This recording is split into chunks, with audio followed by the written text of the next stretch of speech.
اللہ وبرکاتہ۔ حضرات، یہ مسئلہ اگر آپ کو معلوم نہیں ہے تو آج آپ اچھی طرح سن لیں۔ سلام کرنا سنت ہے اور سلام کا جواب دینا واجب ہے۔ اگر آپ نے واجب کو ترک کر دیا، چھوڑ دیا تو آپ گناہوں میں مبتلا ہو جائیں گے۔ میں یہ نہیں چاہتا ہوں کہ آج ہم محفل پاک میں بیٹھ کر واجب کو ترک کر کے گناہوں میں مبتلا ہو جائیں، بلکہ میں پھر مرتبہ محبت کے ساتھ سلام کر رہا ہوں، آپ سلام کا جواب دیں۔ السلام علیکم ورحمۃ اللہ وبرکاتہ۔ الحمدللہ الحمدللہ رب العالمین والعاقبۃ للمتقین والصلاة والسلام علی سید المرسلین وعلی آلہ وصحبہ وحبہ وذریتہ وملتہ اجمعین، اما بعد فاعوذ باللہ من الشیطان الرجیم، بسم اللہ الرحمن الرحیم۔ یا ایہا الذین آمنوا اتقوا اللہ وکونوا مع الصادقین۔ صدق اللہ المولانا العظیم وبلغنا وصدقنا رسولہ النبی امین متین مبین حبیب عدو کریم، ونحن علی ذلک لمن الشاہدین والشاکرین والحمد للہ رب العالمین۔ معزز سامعین کرام، آپ کی پیارے محبت میں میری پہلی مرتبہ حاضری ہوئی ہے، اور یہ محترم جناب حضرت حافظ وقاری غلام مصطفیٰ صاحب قبلہ کی آواز پر میں لبیک کہتا ہوا حاضر آ گیا۔ حضرات، یہ ان کی محبت ہے اور آپ کو اچھی طرح یہ معلوم ہے کہ یہ محفل عرس کے موقع پر ہے، اور ہر سال کی طرح امسال بھی تو اس کو احتشام کے ساتھ منایا جا رہا ہے، اور انشاءاللہ جب تک زندگی قائم رہے گی عرس مقدس ہم مناتے رہیں گے۔ حضرات، اسٹیج پر علماء کرام اور شورائے عظام کا نورانی قافلہ موجود ہے۔ اپنے کلاسیکل لہجے میں حضرت نعت خوان رسول، باغ طیبہ کے پھول،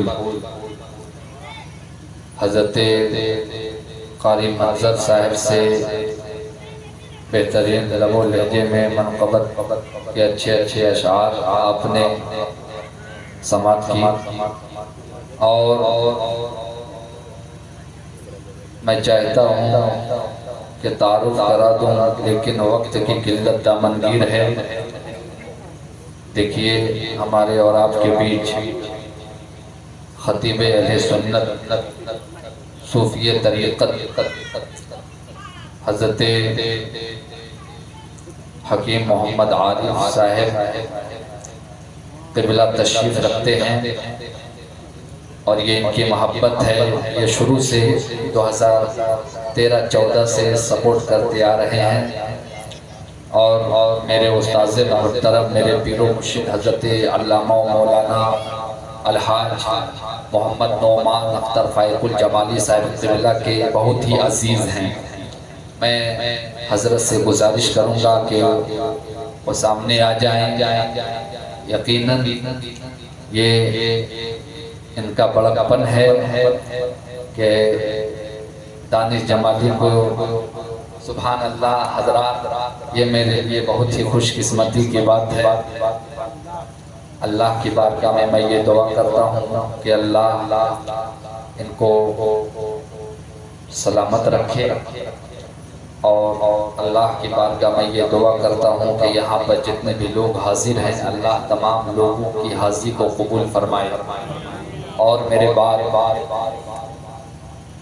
پیر طریقت رہبر شریعت حضرت علامہ و مولانا محمد صابر حسین الشفیع جامعی صاحب قبلہ کی خوبصورت خطابت ہوگی، اور قرآن و حدیث کی روشنی میں ہوگی.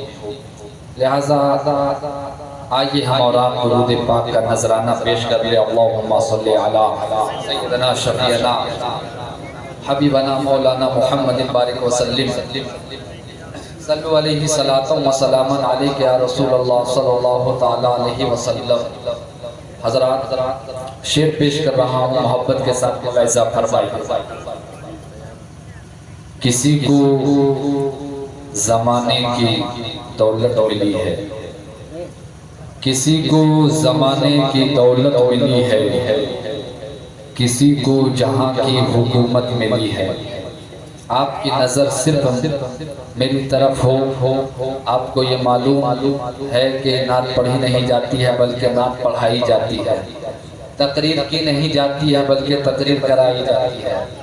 صرف آپ کی توجہ میری طرف ہو. کسی کو زمانے کی دولت ملی ہے، کسی کو جہاں کی حکومت ملی ہے، اور میں اپنے مقدر پہ قربان جاؤں. مجھے غوث اعظم کی نسبت ملی ہے، مجھے غوث اعظم کی نسبت ملی ہے. اور دو شعر پیش کر رہا ہوں، ملاحظہ فرمائیے. خدا کے فضل سے ہم پر ہے سایہ غوث اعظم کا، خدا کے فضل سے ہم پر ہے سایہ غوث اعظم کا. ہمیں دونوں جہاں میں ہے سہارا غوث اعظم کا. خدا کے فضل سے ہم پر ہے سایہ غوث اعظم کا. ہمیں دونوں جہاں میں ہے سہارا غوث اعظم کا.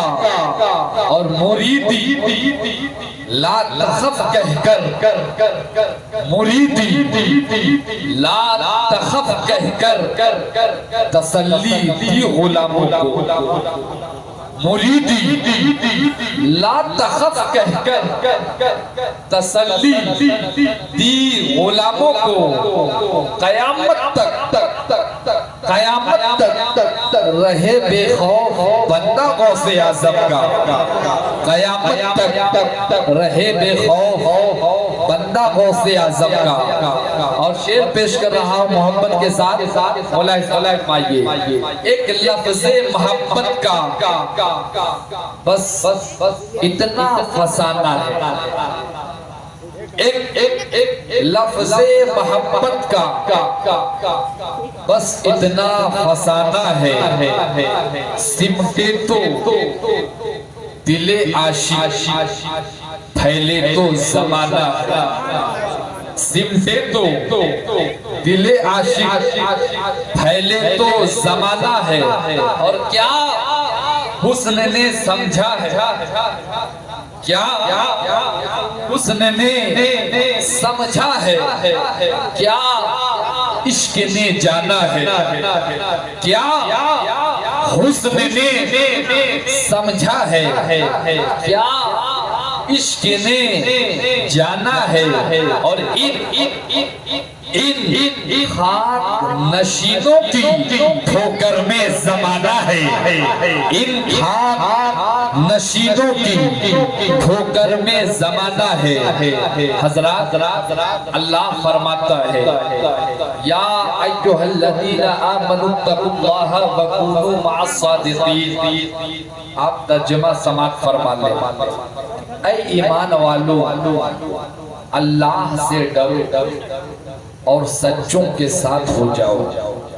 اللہ ایمان والوں سے فرما رہا ہے، اللہ نبی کے چاہنے والوں سے فرما رہا ہے، اللہ نبی کا کلمہ پڑھنے والوں سے فرما رہا ہے، اے ایمان اللہ سے ڈرو اور سچوں کے ساتھ ہو جاؤ۔ جب انسان سچوں کے ساتھ ہوتا ہے تو سچوں کی ادا ان کے اندر آتا ہے، سچوں کا لہجہ ان کے اندر آتا ہے، سچوں کا کردار ان کے اندر آتا ہے، سچوں کی سچائی ان کے اندر آتی ہے، اور جب سچوں کی صحبت ملتی ہے تو انسان بھی سچا ہو جاتا ہے، انسان بھی سچا ہو جاتا ہے۔ تو آپ کی توجہ صرف میری طرف ہو، سرکار غوث پاک جس طرح میرے آقا کا مرتبہ تمام نبیوں میں افضل و اعلی، جس طرح کعبہ کے بدو دجا کا مرتبہ تمام نبیوں میں افضل و اعلی ہے، اسی طرح سرکار غوث پاک کا مرتبہ تمام ولیوں میں افضل و اعلی، تمام ولیوں میں افضل و اعلی ہے۔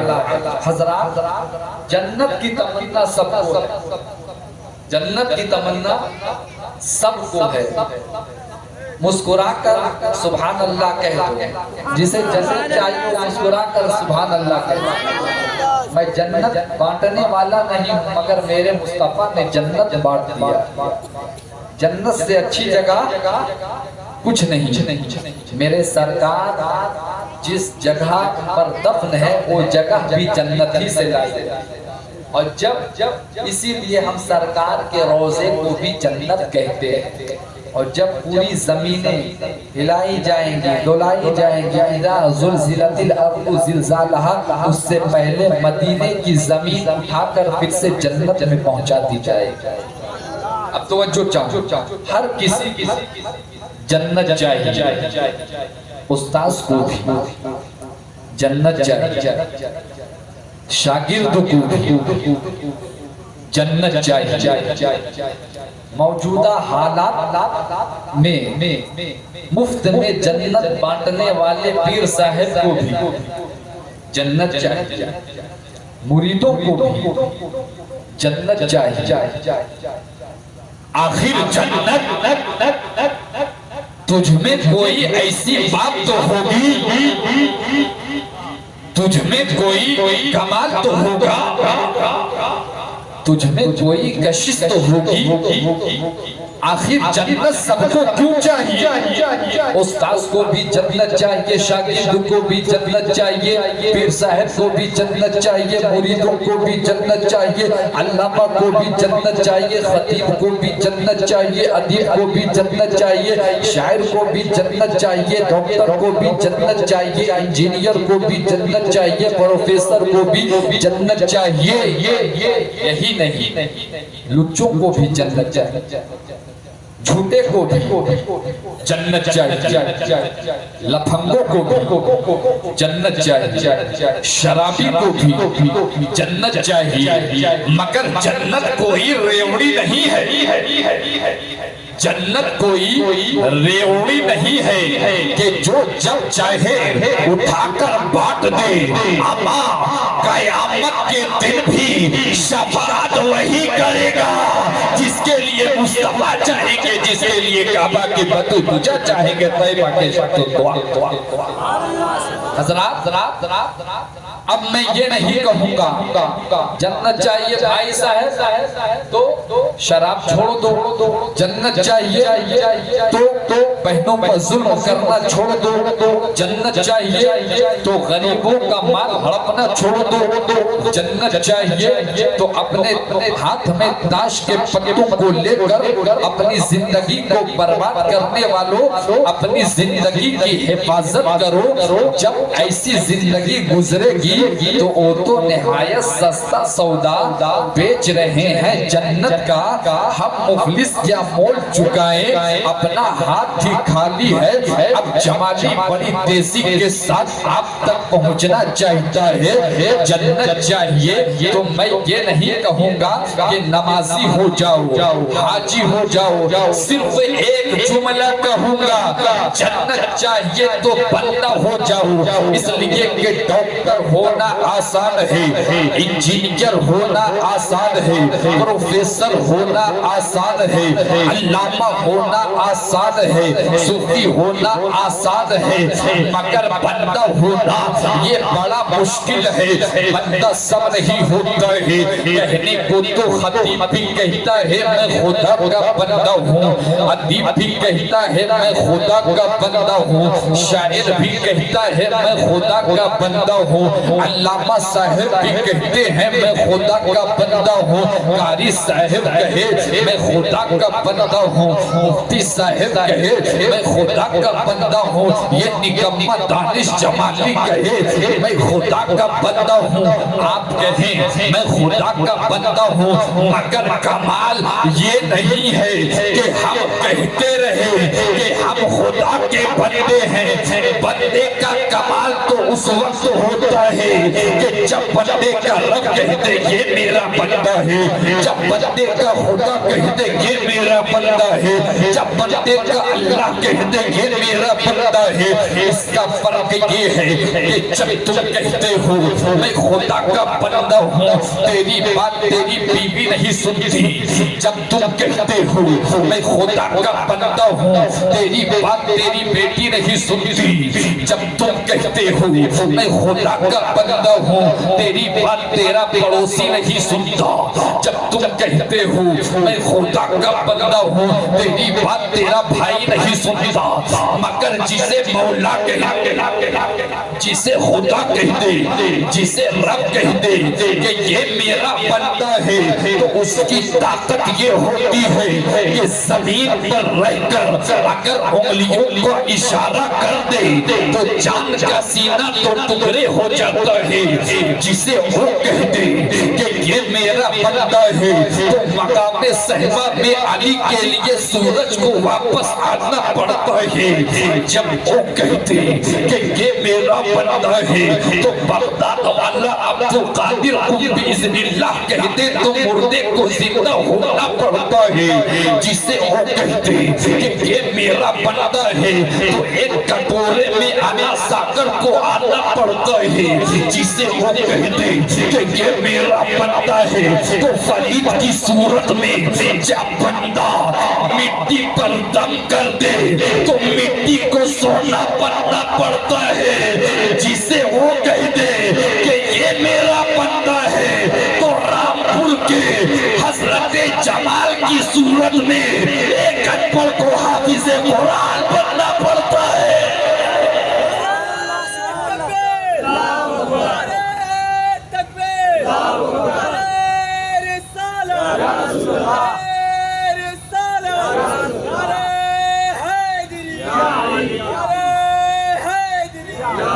آپ کی توجہ صرف میری طرف ہونی چاہیے، بندہ کہتے کس کو ہیں؟ بہار کی بہار حضرت شیخ الدین یحییٰ منیری رحمت اللہ تعالی علیہ اپنی کتاب مکتوبات دو صدی میں واقع ہیں، ملاحظہ فرمائیے بندہ کہتے کسے ہیں؟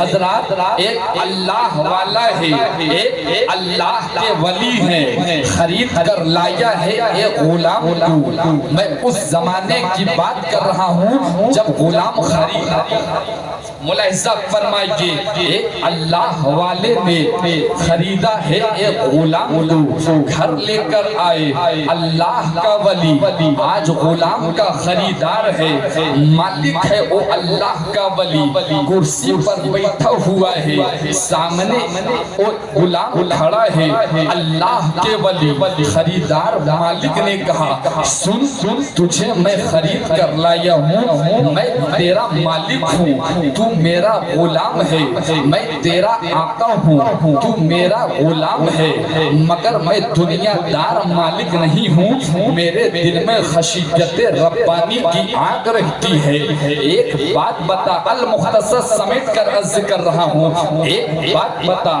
تو کھانا کیا پسند کرتا ہے اتنا سننا تھا غلام کھڑا تھا مالک کرسی پر بیٹھا ہوا تھا اللہ کے ولی خریدار مالک نے کہا کہ تو کھانا کیا پسند کرتا ہے غلام نے کہا مالک میں غلام کی اپنی کوئی مرضی نہیں ہوتی ہے جو آپ کھلائیے گا وہی میں کھاؤں گا تھوڑی دیر چپ رہ کر پھر اللہ والے نے کہا پینا کیا پسند کرتے ہو تو اس نے کہا آپ مالک میں غلام کی اپنی کوئی مرضی نہیں ہوتی ہے جو آپ پلائیے گا وہی میں پیوں گا 5 منٹ آنکھیں بند رہی پھر آنکھیں کھول کر کہا پہننا کیا پسند کرتے ہو غلام نے پھر وہی جواب دیا آپ مالک میں غلام کی اپنی کوئی مرضی نہیں ہوتی ہے اب توجہ چاہوں اتنا سننا تھا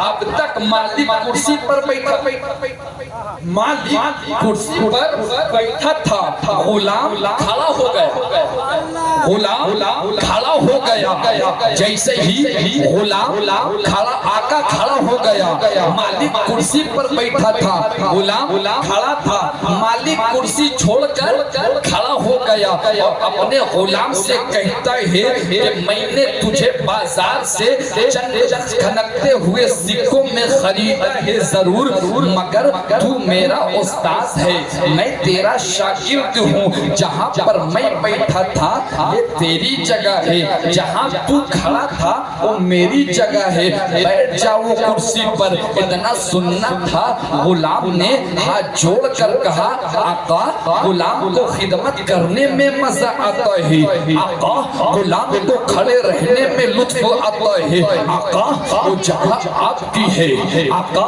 وہ رفت آپ کی ہے آقا وہ عظمت آپ کی ہے آقا وہ تنو تنطرات آپ کا ہے آقا میں کرسی پر نہیں بیٹھوں گا جب غلام نے ضد نہ مانی تب آقا نے حکم دیا الامر فوق الادب میں حکم دے رہا ہوں ادب سے اوپر حکم کا درجہ ہے بیٹھ جاؤ کرسی پر جب آقا نے بار بار ضد کیا تب غلام بیٹھ گئے کرسی پر مگر ہاتھ جوڑ کر رو رو کر کہتا تھا غلام اے آقا آپ نے مجھے کرسی پر کیوں بٹھا دیا تو کہنے لگے اللہ کے ولی جو کھڑے تھے کہنے لگے کہ میں نے تجھے چند جھلکتے ہوئے سکوں میں بازار سے خریدا تو تم نے 2 گھنٹے میں ایسی غلامی کی جبکہ تیری آنکھ کا مالک میں نہیں تیرے دماغ کا پیدا کرنے والا میں نہیں تیرے جسم کا خالق میں نہیں صرف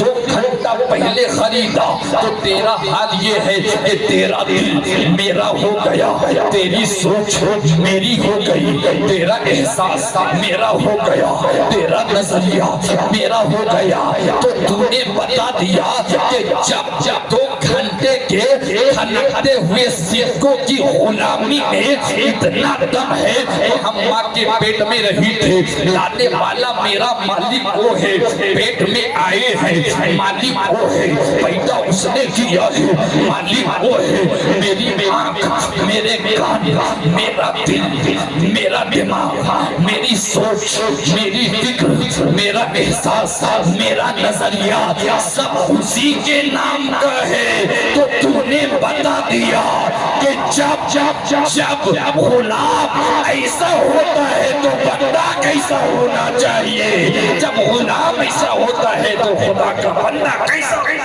نعرہ تکبیر نعرہ رسالت عزیزی نعرہ تکبیر بس ایک واقعہ پیش کر رہا ہوں، یقیناً آپ کا دل باغ باغ ہو جائے گا۔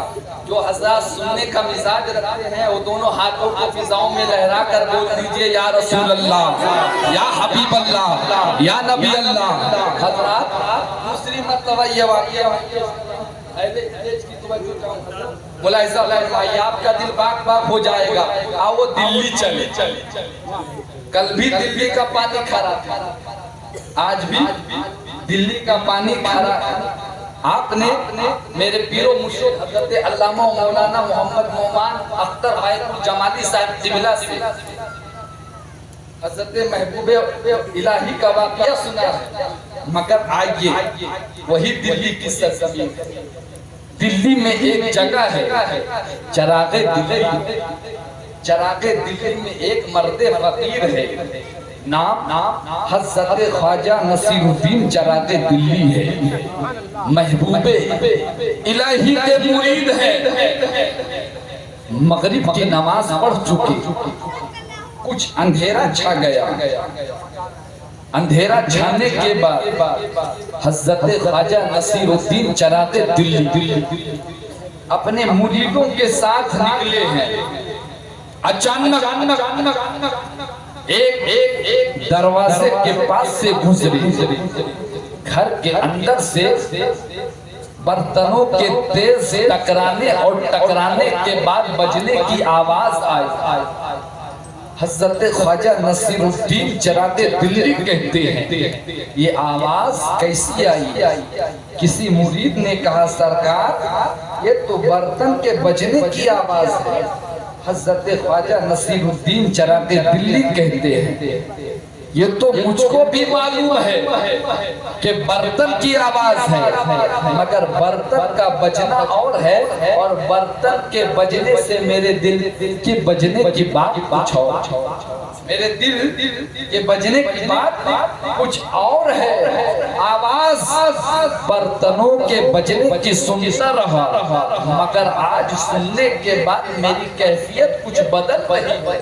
کسی نے کہا سرکار یہ ایک یہودی عورت کا یہودی عورت کا گھر ہے، بیچاری عورت شوہر کا انتقال ہو گیا، وہ عورت صبح سے لے کر شام تک مزدوری کرتی ہے، شام تک کچھ پیسے ملتے ہیں، خود بھی کھاتی ہے، اپنے بچوں کو کھلاتی ہے، مگر اتنا پیسہ نہیں مل پاتا کہ رات کے حصے میں وہ عورت اپنے گھر میں چراغ جلا سکے، اس لیے وہ عورت مغرب سے پہلے خود بھی کھا کر اپنے بچوں کو کھلا کر برتن بغیر مانج کر سو جاتی ہے تاکہ رات کی تاریکی میں کوئی کام کرنے کی ضرورت نہیں پڑے۔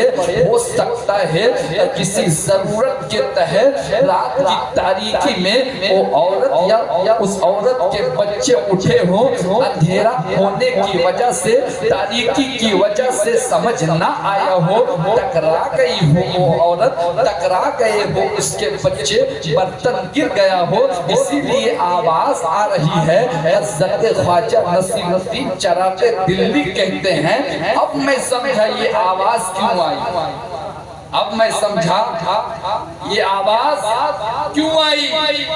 حضرت خواجہ نصیر الدین چراغ دلی وہیں سے پلٹ گئے اپنی خانقاہ، کہاں؟ اپنی خانقاہ پلٹ کر اپنے خادم کو بلایا، کہا کہاں ہو؟ جی سرکار، جی خواجہ نصیر الدین، جی میرے مرشد۔ فرمائیے حضرت خواجہ نصیر الدین چراغ دلی کہتے ہیں سنو میری خانقاہ میں جتنے چراغ جلتے ہیں سارے چراغ اٹھا کر لاؤ، کہہ سبحان اللہ، سارے چراغ اٹھا کر لاؤ۔ سارے چراغ اٹھا کر لائے گئے تو اس چراغ میں ایک چراغ بہت بڑا تھا۔ حضرت خواجہ نصیر الدین چراغ دلی کہتے ہیں اب سے میری خانقاہ میں سب سے چھوٹا چراغ جلے اور جو سب سے بڑا چراغ ہے وہ اس یہودی عورت کے گھر پہنچا دو، اس یہودی عورت کے گھر پہنچا دو۔ میری خانقاہ میں روشنی رہے نہ رہے، غریب کے گھر میں اجالا، غریب کے گھر میں روشنی رہے. اب اس عورت کے گھر پہنچا دیا گیا اور کہتے ہیں سنو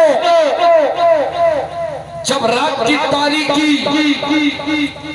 آئے اس سے پہلے شام کا وقت ہو تو جا کر چراغ کے جلنے کے لیے اس یہودی عورت کے گھر میں تیل پہنچا دیا کرو. اور اس کے بعد کہتے ہیں حضرت خواجہ نصیر الدین چراغ دلی سنو میری خانقاہ کے سارے لوگ لنگر کا کھانا بعد میں لنگر کا کھانا بعد میں کھائیں گے, پہلے اس یہودی گھر کے وہ بچے کھانا کھائیں. اس کیفیت کو سمجھنے کے لیے دل چاہیے, پہلے اس یہودی عورت کے بچے کھائیں گے. حضرات صبح و شام کھانا پہنچا دیا جاتا, جب شام کا وقت ہوتا چراغ کے جلنے کے لیے اس گھر میں تیل پہنچا دیا جاتا, کھانا پہنچا دیا جاتا.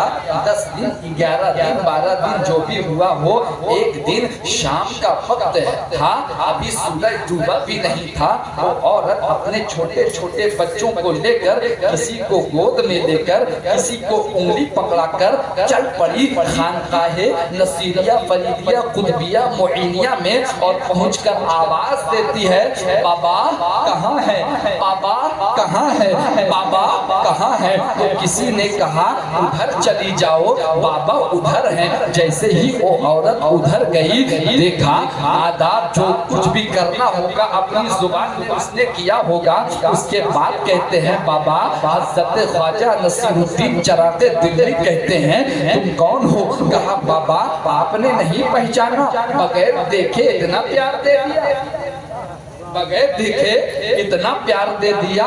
بابا میں وہی یہودی عورت ہوں اور یہی ہے میرے بچے جس کے گھر کئی سالوں سے روشنی کا انتظام نہیں تھا. آپ کے چراغ نے میرے چھپروں کو روشنی دیتی ہے.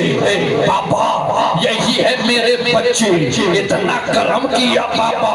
تو حضرت خواجہ نصیر الدین چراغ دلی کہتے ہیں میں نے کرم کیا کیا, میرے مصطفیٰ نے جو کہا میرے مصطفیٰ نے جو کہا میں نے وہ کیا. میں نے کرم کیا کیا, میرے اسلام نے جو کہا میں نے وہ کیا. میں نے کرم کیا کیا, میرے دین نے جو کہا میں نے وہ کیا. اتنا سننا تھا. وہ عورت کہتی ہے بابا اب دیر کس بات کی,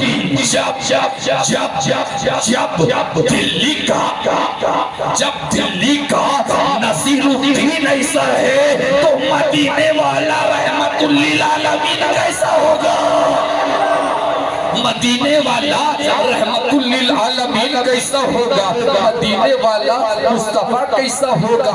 دیر مت کیجئے, میرے دل سے کفر کی آندھیوں کو نکالیے اور میرے دل کو اسلام کی صورت سے روشن کیجئے. دیر مت کیجئے, بنائیے اپنے گھر کی کاسی. حضرت خواجہ نصیر الدین چراغ دلی مسکرا کر کہتے ہیں پڑھو لا الہ الا اللہ محمد رسول اللہ. حضرات میرا مذہب ہے اسلام اور ہم محبت والے, نفرت ہم کرتے نہیں. تو ضرورت اس بات کی ہے کہ خود کو بدلیے. آپ عرس میں آئے اور ولیوں کی بارگاہ میں حاضر ہوئے, اس لیے کہ آپ اور ہم سب وسیلے والے, بغیر وسیلہ کے کچھ بھی نہیں. تو سرکار غوث پاک کی ایک بات یاد آ گئی, المختصر عرض کر دوں, ملاحظہ فرمائیے. سرکار غوث پاک یہ دادا سید الطائفہ حضرت جنید بغدادی رحمت اللہ تعالی جمعہ کا دن تھا, خطبہ جمعہ دے رہے ہیں. خطبہ جمعہ دیتے اچانک حضرت جنید کہ دل میں یہ خیال آیا جنید رب کا کتنا بڑا فضل ہے کہ ولایت میں جو تجھے مقام مل گیا اب یہ مقام کسی کو نہیں مل سکتا. جنید تیرا مقام بلند ہو گیا, جنید تیری عظمت بلند ہو گئی. خیال آنا تھا کہ اچانک حضرت جنید کے دل پر رب کے کرم کا نزول ہوا. حضرت جنید نے رب کے کرم کا نزول کا احساس کرتے ہی اپنا سر جھکا دیا, اپنا سر جھکا دیا, اپنی گردن جھکا دی.